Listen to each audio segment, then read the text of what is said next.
নমস্কাৰ প্ৰিয় বন্ধু বান্ধৱীসকল, পুনৰ আন এটা ভিডিঅ' লৈ আপোনালোকৰ মাজত উপস্থিত হৈছোঁ। আজি আমি আলোচনা কৰিম আগষ্ট মাহটো ধনু ৰাশিৰ জাতক জাতিকাসকলৰ বাবে কেনেধৰণে যাব। তেওঁলোকৰ আৰ্থিক উন্নতি, তেওঁলোকৰ প্ৰেম প্ৰণয় বিবাহ, তেওঁলোকৰ চাকৰি বাকৰি, তেওঁলোকৰ শিক্ষা, তেওঁলোকৰ আয় ইনকাম বা তেওঁলোকৰ হতাশ বা আনন্দিত হৈ থকা সময়, এই সমস্ত বিষয়খিনি এক বিশদ বিশ্লেষণ লৈ পেলাই আপোনালোকৰ মাজত উপস্থিত হৈছোঁ। আৰু আপোনালোকে যদি মোৰ এই ভিডিঅ'টি ভাল লাগে তেনেহ'লে এটা লাইক আৰু কমেণ্ট বক্সত গৈ ওম নমঃ শিৱায় বুলি কমেণ্ট কৰিব আৰু ভিডিঅ'টো একেবাৰে স্কিপ নকৰাকৈ একেবাৰে শেষলৈ চাব। আমি একেবাৰে সময় নষ্ট নকৰি ধনু ৰাশিৰ আগষ্টৰ মাহটো কেনেধৰণে যাব এই সম্বন্ধীয় বিষয়খিনি লৈ আমি উপস্থিত হৈছোঁ। আহক আমি ভিডিঅ'টোৰ ভিতৰলৈ যাওঁ। আগষ্ট মাহটোৰ ক্ষেত্ৰত ধনু ৰাশিৰ জাতক জাতিকাসকলে অত্যন্ত সুন্দৰ ফলাফল লাভ কৰিব। অধিক পৰিশ্ৰম আৰু অধিক চেষ্টাৰ ফলত তেওঁলোকে ভাল ফল পাবৰ কাৰণে বা ভাল ফল পাবৰ কাৰণে সক্ষম হ'ব। অৱশ্যে এই সময়খিনিত ভাগ্যৰ ভৰসাত বহি থাকিবলৈ কোনো প্ৰয়োজন নাই বুলি উল্লেখ কৰিছে। গোটেই মাহটো অত্যন্ত সুন্দৰ ধনু ৰাশিৰ জাতক জাতিকাসকলৰ কাৰণে, যাৰ ফলত আপোনাৰ কাম কাজত মনোনিৱেশ কৰাৰ কাৰণে সুন্দৰ মন এটা উপস্থিত হ'ব। আৰু আপুনি আগতে যি ধৰণে এনেই কোনো ধৰণৰ কামৰ লগত জড়িত হৈ থকা নাছিল, সেইসকল ব্যক্তিও এই আগষ্ট মাহত সুন্দৰভাৱে কৰ্মত প্ৰবৃত্ত হ'বৰ কাৰণে এটা সুন্দৰ মন আৰু সুন্দৰভাৱে প্ৰস্তুতি চলাব। কিয়নো আপোনাৰ কুষ্টিৰ দশম স্থানত অৱস্থান গ্ৰহণ কৰিছে কেতু গ্ৰহ। আৰু ব্যৱসায়ীসকলৰ কাৰণে এই মাহটো হৈছে অত্যন্ত সুন্দৰ। দম্পতী সকলৰ কাৰণেও এই মাহটো অত্যন্ত সুন্দৰ বুলি বিবেচিত হৈছে।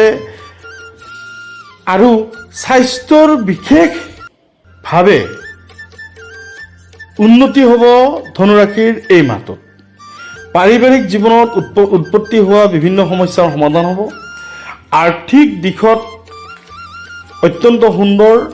আৰু আগষ্ট মাহটোৰ ধনু ৰাশিৰ জাতক জাতিকাসকলৰ কাৰণে ধন, আৰ্থিক দিশ, পাৰিবাৰিক দিশ, প্ৰেম প্ৰণয়, বিবাহ, ব্যৱসায়, এই সম্বন্ধিত বিশদ বিশ্লেষণটো লৈ আপোনালোকৰ মাজত উপস্থিত হৈছোঁ। আমি প্ৰথমতেই আলোচনা কৰিম কেৰিয়াৰ সম্বন্ধীয় বিষয়টো। ধনু ৰাশিৰ জাতক জাতিকাসকলে আগষ্ট মাহটিৰ কেৰিয়াৰৰ ক্ষেত্ৰত সঠিকভাৱে তেওঁলোকে আগবাঢ়িব।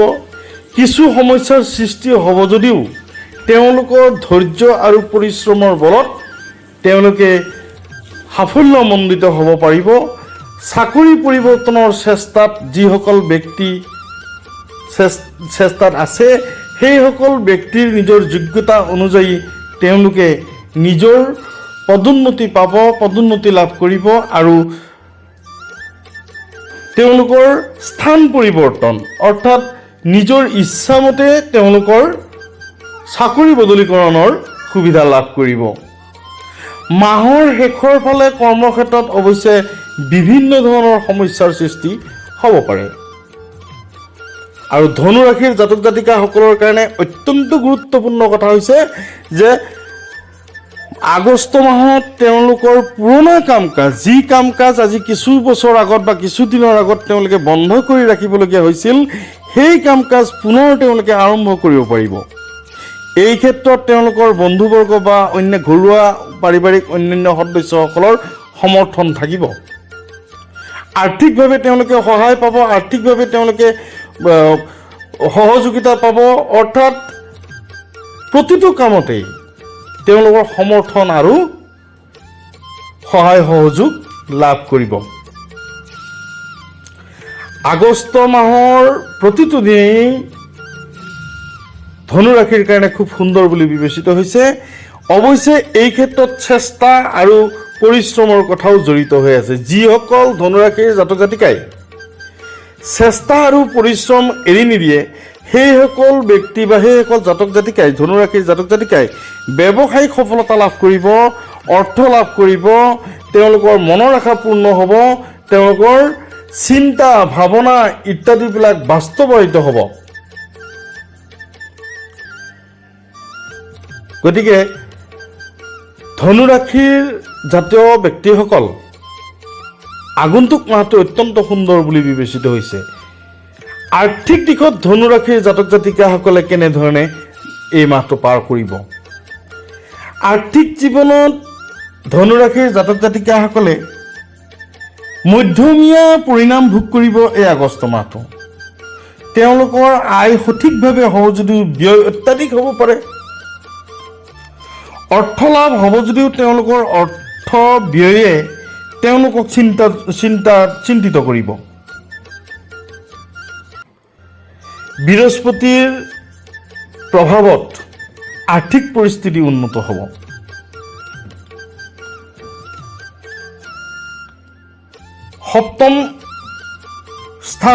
সপ্তম স্থানটো পত্নী স্থান হয় আৰু পত্নীৰ পৰা বা দাম্পত্য জীৱন অত্যন্ত সুখকৰ হ'ব। ধন লাভৰ যোগ আছে।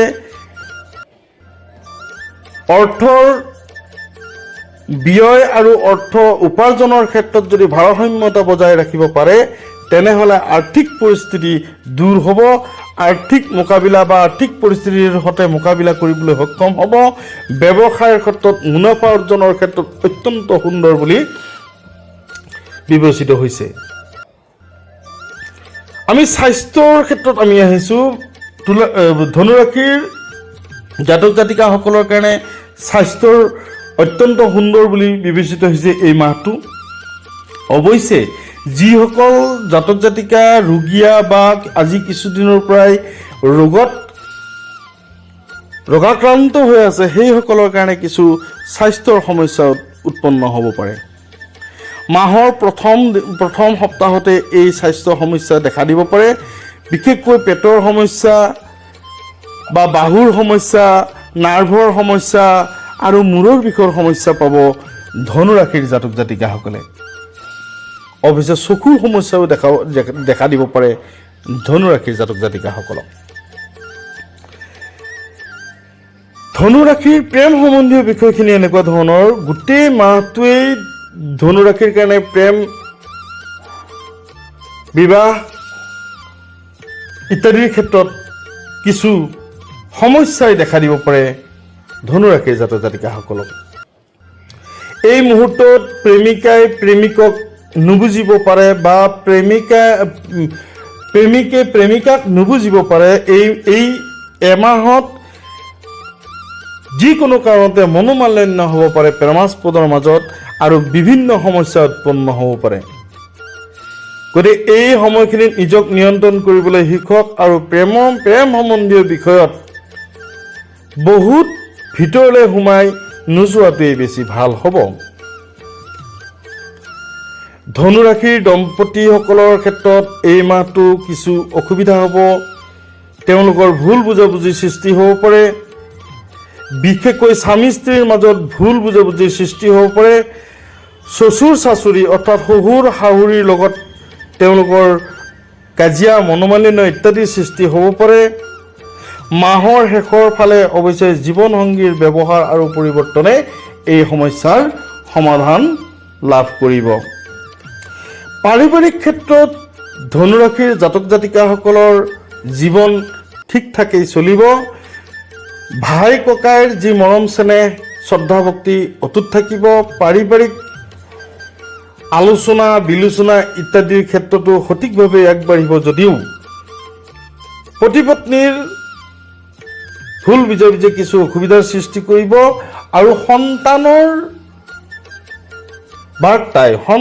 বেয়া বাৰ্তাই, সন্তানৰ অধৈৰ্য, সন্তানৰ দুশ্চিন্তাই, সন্তানৰ সমস্যাই তেওঁলোকক দুশ্চিন্তাত পেলাব। পাৰিবাৰিক জীৱনত যদিও অশান্তি থাকিব, তেওঁলোকে ঐশ্বৰিক শক্তি বা ঈশ্বৰৰ পূজা পাৰ্বণ বা নাম গুণ প্ৰক্ৰিয়াৰ জৰিয়তে তেওঁলোকে শান্তি বাহাল ৰাখিব পাৰিব।